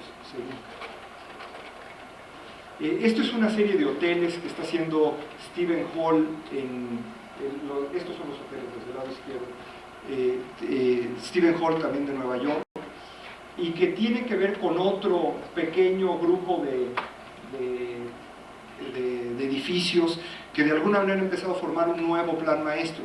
Cabe decir que la ubicación de los hoteles ya no está acá, y ahora han pasado a estar del otro lado del lago. Esto es un lago, ¿no? Y ahora están acá, pero de alguna manera los hoteles tenían que ver en un principio con una zona educativa, porque así habían ellos decidido hacerlo, y tenían que ver con un museo, y tenían que ver con una serie con una universidad, con una institución de estudios superiores, difícil también de llamar universidad, y tenían que ver sobre todo con el museo y con unos pequeños pabellones para niños, ¿no? De aprendizaje para niños que ahora veremos en un minuto. Stephen Hall está haciendo los hoteles, ya no en esta misma ubicación, ahora están del otro lado del lago, por acá, ¿no? Seguimos, por favor. Estas son unas imágenes del museo, es un museo de arte contemporáneo, pero es un museo de arte contemporáneo que está enfocado precisamente a estos nuevos artes mediáticos, de alguna manera, ¿no? Tiene que ver con nuevas propuestas de arte, con ciertos espacios que inclusive los museos de arte contemporáneo más, pues que se han hecho en los últimos momentos, ya no aceptan y ya no admiten. Ustedes tienen un caso de estos aquí en Guadalajara. No, este es un estupendo edificio. Sería yo incapaz. Otro museo que ya no sirve. Entonces aquí es un poco la capacidad de entender que el arte está cambiando, ¿no? Es un proyecto fascinante de Ito, de Toyo Ito, arquitecto japonés. Seguimos. Esta es la universidad, entre comillas, que es realmente un complejo, una institución muy compleja y muy interesante en su planteamiento, que tiene que ver también con la educación superior, y que está haciendo Daniel Libeskind, un arquitecto de Berlín. Seguimos. Estos son son 4 pequeños pabellones que está haciendo Philip Johnson. Philip Johnson es, como ustedes saben, un arquitecto que tiene 93 años y que se acercó a los clientes. Él no era parte del grupo inicial, y convenció al grupo de clientes que si iba a haber algún tipo de edificio, de arquitectura dedicado a los niños, él la quería hacer, porque decía que él ya otra vez era un niño, ¿no? Y lo cual es muy cierto, ¿no? Y esto forma este círculo, y ya esta espiral tiene mucho que ver con esta metáfora que él cuenta, y que todos ahora estamos muy entusiasmados porque realmente ha sido fantástico trabajar con la experiencia y con la energía que Johnson tiene, ¿no? Seguimos. Este es otro plan maestro en sí mismo, que es un plan maestro que se está desarrollando para una parte especulativa del proyecto, que va a ser un conjunto de edificios corporativos. El primero de ellos va a ser ocupado por una serie de empresas que ya participan en el conjunto, y que tiene que ver con una condición de sustentabilidad, de crear un nuevo ambiente, un nuevo microclima, un nuevo mundo, ¿no?, dentro del cual se dan de manera libre y espontánea estos edificios, ¿no? Este edificio ya está en proyecto ejecutivo, bueno, este grupo de edificios ya está en proyecto ejecutivo y lo está haciendo Jean Nouvel, que es un arquitecto francés. Seguimos. Y este proyecto tiene que ver otra vez con otro pequeño plan maestro que forma estos planes maestros, y que es la zona que tiene que ver con el entretenimiento, con el intercambio de bienes y con las condiciones de convenciones y todo esto.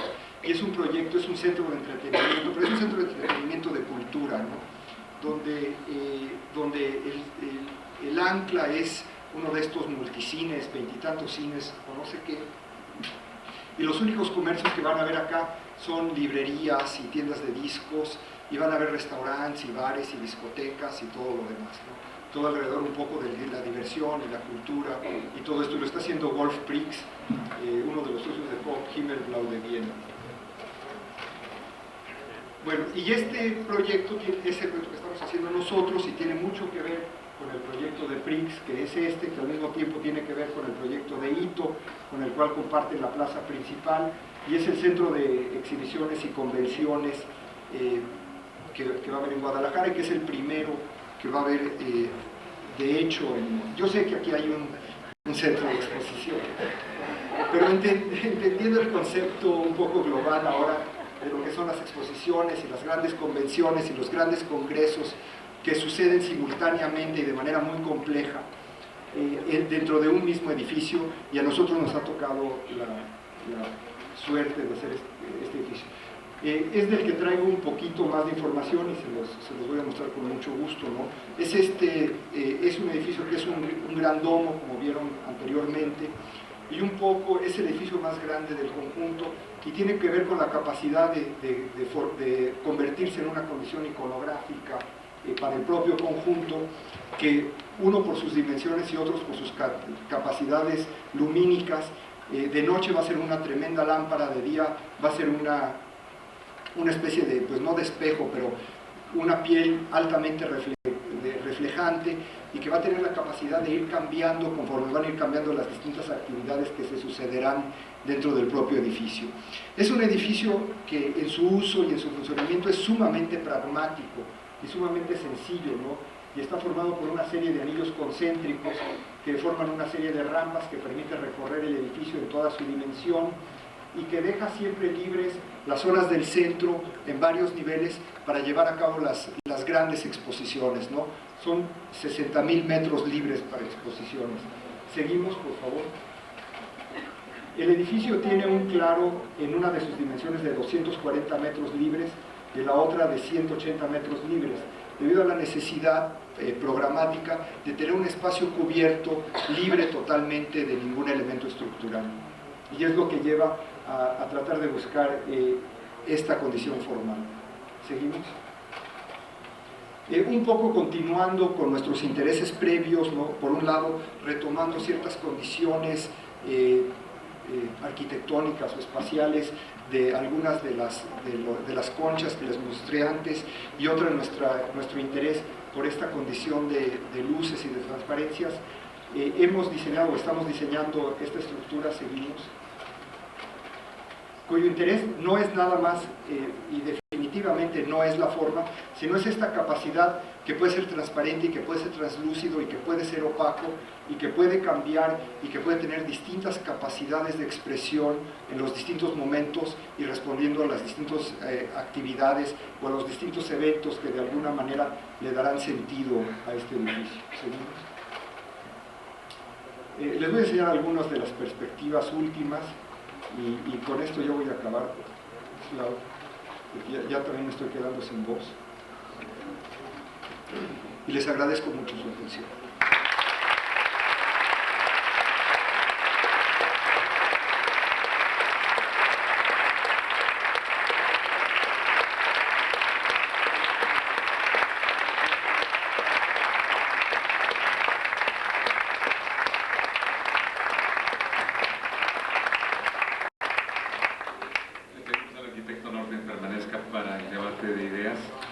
Y... Si me permites, voy a tomar un poco. ¿Cómo no?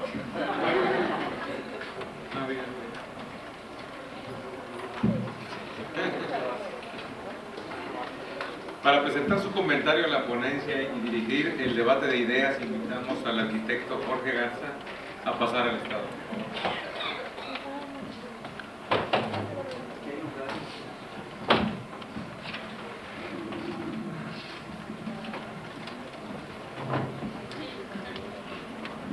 Buenas noches.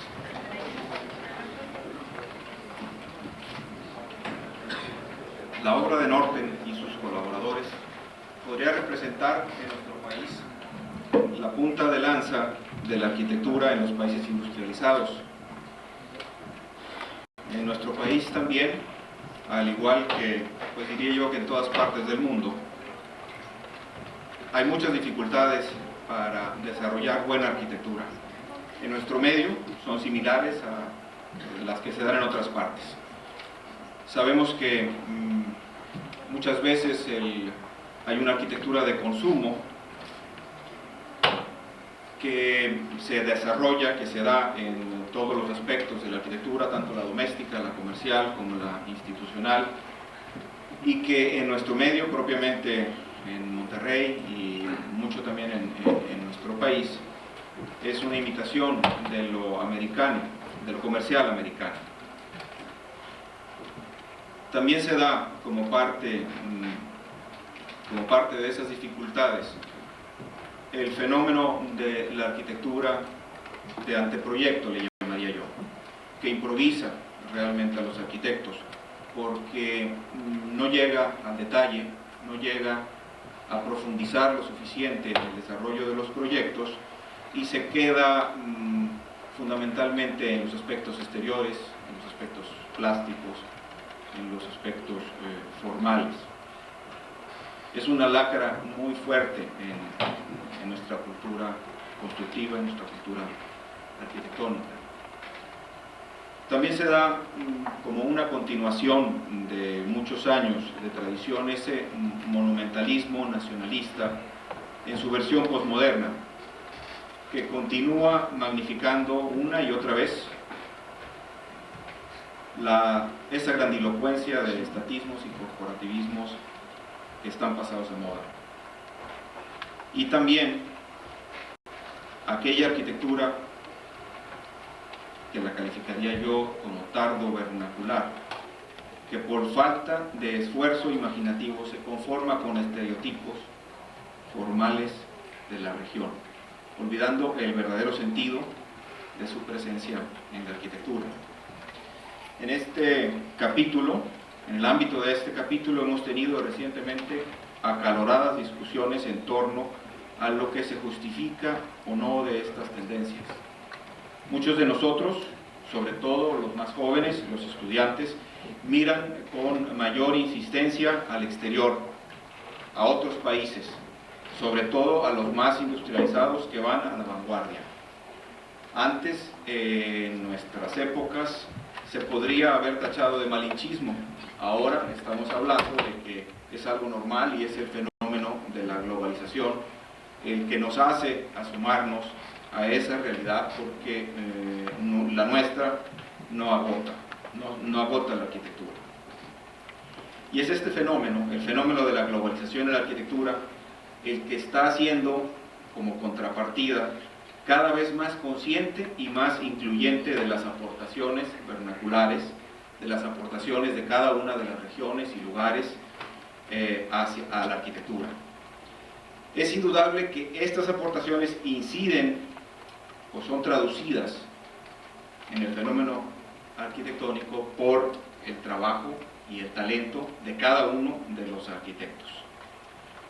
Creo yo que la arquitectura carecerá de expresiones formales unívocas que hace unos años podrían haberse considerado como defecto y que hoy por hoy lo estamos viendo en la obra de muchos arquitectos. La de Enrique Norten es una muestra. Es un reto y es parte de la riqueza de la expresión arquitectónica. Sin embargo, tenemos que decir que las bases que norman estas expresiones siguen siendo las mismas. A lo mejor son más sutiles las referencias, pero siguen siendo los mismos principios que originaron la arquitectura contemporánea y que están en la Revolución Industrial, y que tuvieron como protagonistas a Boulez, a Ledoux, a Durand y a otros coetáneos de ellos en el siglo de las luces. Las mismas bases, pero con una tecnología que es capaz de realizar aquellos sueños. Los sueños que también soñaron los arquitectos de principios de este siglo, de la arquitectura internacional, y que todavía no contaban con esta tecnología con la que contamos nosotros. Toda esa, vamos a decir, que manifestación tan diversa de la arquitectura en el fenómeno contemporáneo nos lleva a cuestionar si la unidad de la obra arquitectónica tendría que seguirse buscando igual que antes, o si es necesario un nuevo nivel de abstracción que no uniformiza el lenguaje plástico, o que no se puede encontrar en la concordancia con normas anteriores o preestablecidas como en el pasado, sino en una congruencia interna y externa de la obra con su finalidad. No solo con la finalidad del arquitecto, sino con la suya propia, la propia arquitectura o el propio edificio demandan y requieren. Esa unidad sería necesario encontrarla compartiendo también con otros profesionales un cierto proceso de análisis más o menos común, con valores más o menos similares. A través de la claridad con que se consiga que la intención plástica y la ejecución técnica configuren espacialidades y estereotomías en armonía con esa finalidad, en donde esa particular interpretación del fenómeno histórico, cultural propio y el nivel de tecnología asequible en el medio se conjuguen con mayor libertad, ampliando el horizonte formal del arquitecto, el horizonte formal de la arquitectura. El norte del arquitecto, desde su quehacer, que muy bien dijo al principio que él está en la arquitectura porque le gusta construir, ha explorado otras capacidades del desarrollo arquitectónico de nuestro país. Su desenvolvimiento profesional en la capital del país, una ciudad con recursos y con cultura tan por encima de la media nacional, lo han avalado. Es la demostración de que en México es posible obtener arquitectura con un grado mayor de tecnología, con estándares más o menos similares al de un país industrializado. Sus propuestas, en realidad, podrían ser o estar anticipando un futuro más industrializado de nuestra arquitectura, pues son similares a las que se tienen y son comunes en otras partes del mundo. Me gustaría que empezáramos el debate siempre en el nivel con el que lo hemos hecho, con todo respeto a las ideas de los demás, sabiendo que esto es un foro plural y que debe prevalecer el respeto al ponente, al recinto. Sí, por favor. Y dice aquí el texto que en esta acción académica lo único equívoco es creer poseer la verdad. Si quisieran participar, se los agradeceríamos.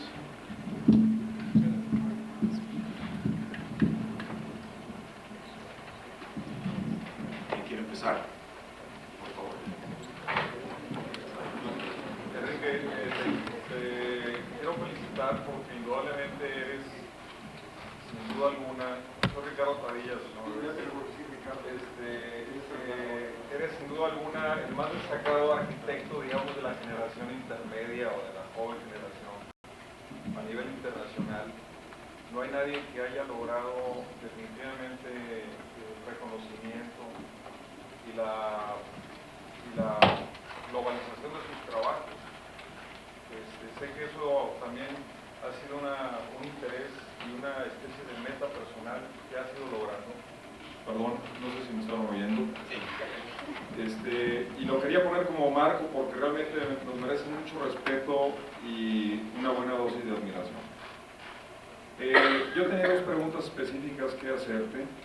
Una es respecto al espacio y el tiempo, que cuando bien mencionaste a este filósofo americano, entendí que muerto hace unos 30 años o 40, hablaba sobre los dos diferentes momentos de la modernidad del siglo XX. Y curiosamente el último punto, la última dimensión a la que él se refería después de la parte espacial, era acerca del tiempo. La pregunta específica es, ¿has tenido alguna preocupación o alguna reflexión frente al paso del tiempo, las fuerzas que ejerce sobre tus propios objetos arquitectónicos? Esta especie de búsqueda hiperindustrializada en tus proyectos, que es muy válida y es tu forma de expresarte, ¿cómo hace sinergia o cómo envejece con dignidad? ¿O no te contesto una primero y luego me haces la otra. Ok. No se me vuelve a olvidar. Muy bien. Lo primero, te agradezco mucho, ¿no? Lo que me dijiste primero, lo aprecio verdaderamente, Ricardo. Bueno, y esto tiene que ver con algo que mencionaron hace un momento. Yo lo que primero, porque ya dos gentes dijeron lo mismo, yo lo primero que creo es que no estamos viendo, no estamos volteados hacia un futuro más industrializado. Yo creo que a mí lo que menos me interesa es la industrialización. Yo creo sin duda, y estoy convencido, que estamos viendo un futuro mucho menos industrializado. O sea, hemos visto un pasado intensamente industrializado, pero estamos viendo un futuro cada vez menos industrializado.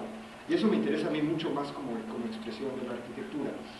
Ahora, como condición de tiempo, hay dos formas, evidentemente, de poder contestar esta condición, ¿no?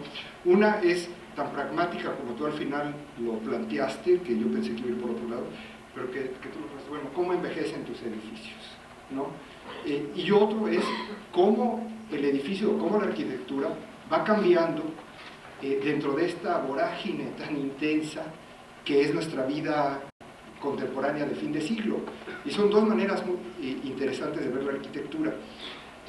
Yo tengo, por ejemplo, yo estoy convencido, evidentemente, que mis edificios se envejecen muy bien, ¿no?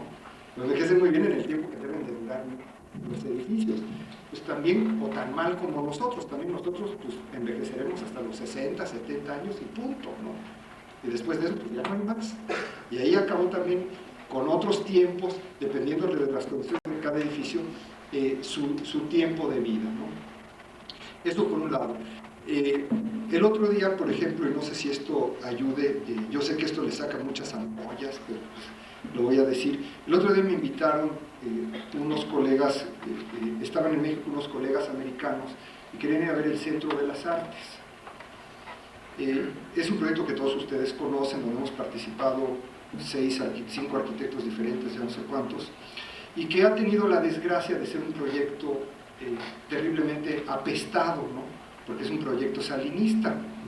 Entonces es un proyecto que en el momento que terminó el sexenio pasado se ha cortado, o sea, viven de miserias, no tienen un centavo para darle mantenimiento, y el proyecto en su conjunto se está viniendo abajo, ¿no? Los edificios están prácticamente deshabitados, etcétera, etcétera.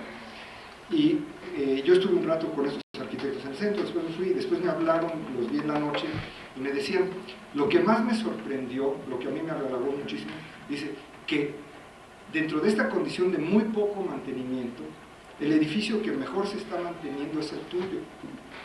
Y lo dejo así como con puntos suspensivos. Yo creo que se está manteniendo igual o mejor en condiciones rudas, y ese es un caso, ¿no? Hay edificios que están muy bien mantenidos y se ven estupendos, ¿no? Todos los edificios necesitan de un mantenimiento, no tienen una vida. Pero yo creo que en esa condición muy pragmática, de decir por qué ciertas materialidades o ciertas condiciones constructivas envejecen mejor o peor que otras, entre comillas, yo me siento muy tranquilo y muy seguro, ¿no? Y creo que estamos haciendo lo que debemos hacer. Me interesa mucho más la otra condición, ¿no? Y es cómo con el tiempo van cambiando las expectativas, y van cambiando las ocupaciones, o va cambiando la habitabilidad, o va cambiando la información que hay alrededor de la arquitectura, y que hace a nuevas generaciones entender de otras maneras lo que nosotros entendimos hace 10 años de una forma. O sea, hablando de tiempo, a mí me interesa mucho más esta otra condición y poder experimentar con esta condición, y creo que necesitaremos mucho más años para tener una respuesta que la condición muy pragmática y muy inmediata del mantenimiento, ¿no? Por llamarlo de alguna manera. No sé si responde un poco. Sí, muy bien. La otra pregunta ya para pasar el micrófono era respecto a la virtualidad. Hay una tendencia, indudablemente formas parte de ella, aunque no te guste seguramente escucharlo.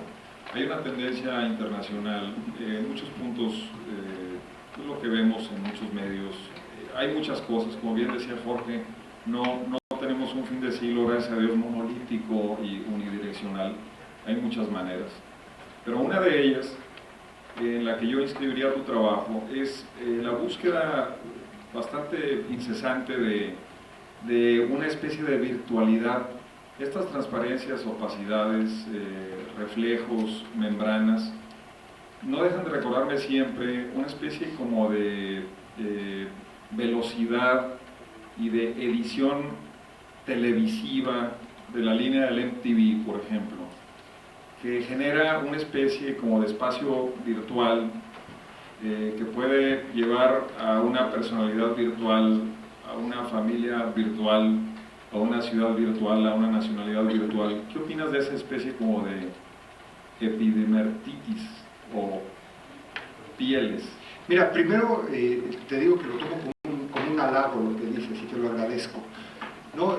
Bueno, a mí, como yo dije, a lo mejor sería difícil, ¿no?, llevar eso a niveles urbanos o condiciones de este tipo, pero sin duda es cierto, ¿no? Hay una condición donde hay estamos viviendo una colección de información o una cantidad de información que se mueve y cambia con una velocidad nunca antes experimentada, ¿no? Y que de alguna manera está definiendo las nuevas generaciones. O sea, las nuevas generaciones no pueden ya ver el mundo, entender el mundo de la misma manera que nosotros nos tocó vivirlo, ¿no? Y si de alguna manera nuestra arquitectura, después de cumplir las condiciones muy elementales pragmáticas, además puede relacionarse con esta condición dinámica, yo seré el primero en apoyar. Pero, esa naturaleza, ¿estás a favor de ella o haces un juicio crítico de ella? No, ninguna de las dos, ninguna de las dos. O sea, la tomo como un fait accompli, no es un hecho. O sea, hay un mundo de este tipo, dentro del cual la arquitectura es una parte, ¿no? Estamos inmersos y participamos, ¿no?, de esta condición. A mí me interesa estética y plásticamente, a mí me interesa muchísimo esta situación, y no hago ningún juicio, ¿no? Yo creo que es un poco prematuro, ¿no?, juzgar históricamente algo que todavía no se ha cuajado, ¿no? Yo creo que ya habrá tiempo, ¿no? Y por lo pronto, pues a darle. Gracias. ¿Quién más, por favor? Agustín, por favor. Riquito, muchas felicidades. Gracias. Yo te quiero hacer una pregunta. ¿A qué horas duermes, caray? Todos los proyectos que enseñaste, es impresionante la capacidad de trabajo y la calidad de trabajo, ¿no? Y las metáforas poéticas sensacionales. Gracias, sobre todo viniendo de ti, Agustín, lo aprecio mucho. Agustín ha sido siempre maestro mío, que sepan todos. Un poco más joven que tú. No, siempre ha sido mayor que yo, y sigue siendo mayor que yo. ¿Alguien más, por favor?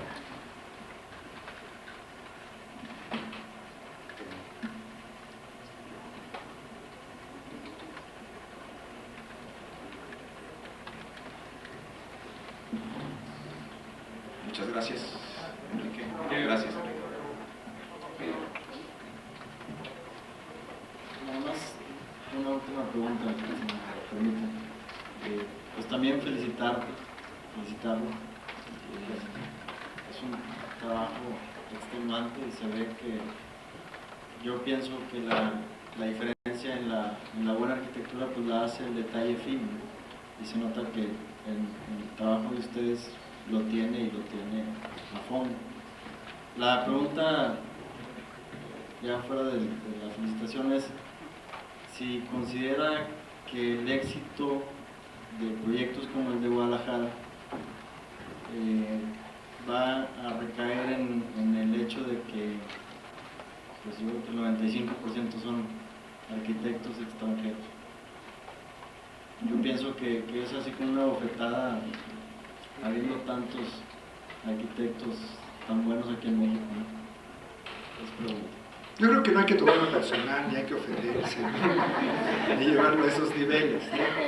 Yo creo, bueno, uno, el éxito no dependerá de la arquitectura, aunque afortunadamente, y eso deberíamos de celebrarlo todos, la arquitectura sí va a jugar un papel muy protagonista. Eso cualquiera que tenga el menor cariño por la arquitectura, el menor interés por la arquitectura debería de estarlo celebrando. Nada tiene que ver que sean extranjeros o mexicanos. También los mexicanos somos extranjeros en otros lugares, ¿no? Lo que importa es que vaya a ser buena arquitectura. Y lo que importa es que nos ayude a levantar el nivel de la arquitectura en otros meridianos, por llamarlo de alguna forma, que nos haga a todos mucho más competitivos y que nos obligue a dar muchísimo más de nuestro trabajo. Y yo creo que todo eso va a ser este proyecto.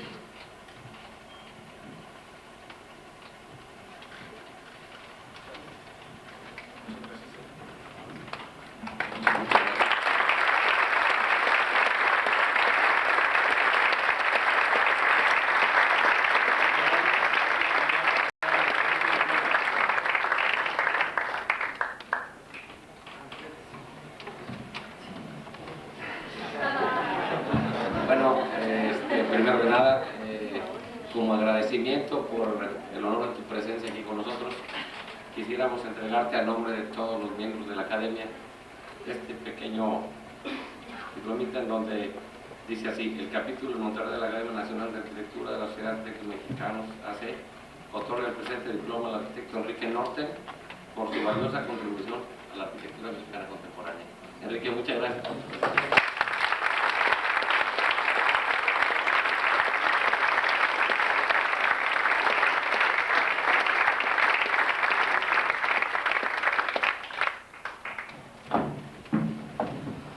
Pasamos a avisos generales, pero no quisiera dejar pasar el momento para recordar un pensamiento de un visionario que tiene mucho que ver con lo que se ha platicado aquí últimamente.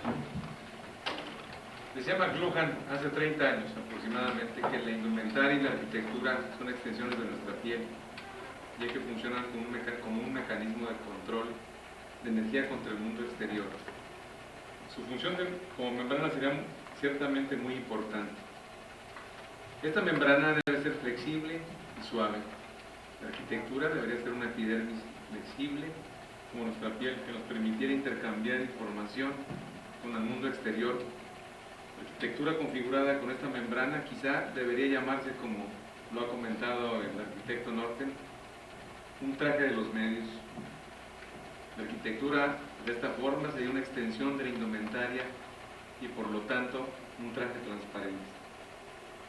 En los avisos generales invitamos cordialmente a ustedes a la próxima sesión que celebraremos el lunes 4 de octubre a las 7 de la noche en este auditorio.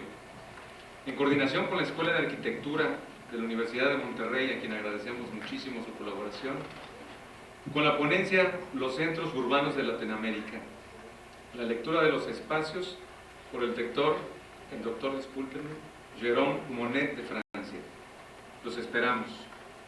Asimismo, el Tecnológico de Monterrey, a través de su Escuela de Arquitectura, nos invita al 5º Congreso Internacional a celebrarse del 15 al 17 de septiembre en el Auditorio Luis Elizondo del Campus Monterrey del Tecnológico. La Universidad de Nuevo León, por su parte, hace una atenta invitación al 8º Simposio Internacional de Arquitectura, Arquitectura y Sociedad, con la participación de arquitectos destacados como Architecture Studio, el arquitecto Anthony Lumsden, Martin Robin, etc. Cedo el micrófono al presidente del capítulo para que cierre la sesión de esta noche. Bueno, primero que nada quisiera agradecer la presencia de algunos invitados especiales que nos llegaron un poquito después de que iniciamos, a los arquitectos José Narro y Juan Francisco Sada de la Universidad de Monterrey. Muchas gracias por su asistencia, asimismo al presidente del Colegio de Arquitectos de Nuevo León, arquitecto Eduardo Torres, muchas gracias. Quiero, antes de finalizar la sesión, decir que la promoción, planeación, coordinación de estas sesiones son responsabilidad del Comité de Sesiones Académicas formado por los señores académicos arquitecto Luis Préstamo y Fernando López, que les agradecemos tanto esto. Gracias al arquitecto Préstamo porque en esta ocasión la promoción, coordinación y invitación de esta sesión de septiembre estuvo a su cargo y con mucho éxito. Felicidades. Invitar a todos los académicos, como siempre, a que no nos olvidemos que somos un trabajo en equipo y que todo es por la arquitectura contemporánea mexicana. Enrique Norten, CEN Arquitectos, tan claro, seguro de sí mismo como su misma obra. Su trabajo entiende la energía y la dinámica de nuestra vida contemporánea y sitúa la arquitectura mexicana en un plano internacional del México del mañana. Su arquitectura espacial experimenta constantemente y no se detiene. No es estática como no lo es la vida. Se puede decir que busca la esencia del porvenir. Agradecemos la presencia del arquitecto Norten en el foro del capítulo en Monterrey de la Academia Nacional de Arquitectura y quiero agradecer a su vez el hecho de que el arquitecto Norten, siendo un arquitecto tan importante, nunca se olvidó de que CEN Arquitectos es un trabajo en equipo. Felicidades por eso, Enrique. Siendo las 8:50 de la noche, quisiera dar por clausurada esta sesión y esperarlos con nosotros en la próxima sesión del mes de octubre, el 4 de octubre a las 7 de la noche, aquí mismo en el auditorio. Muchas gracias.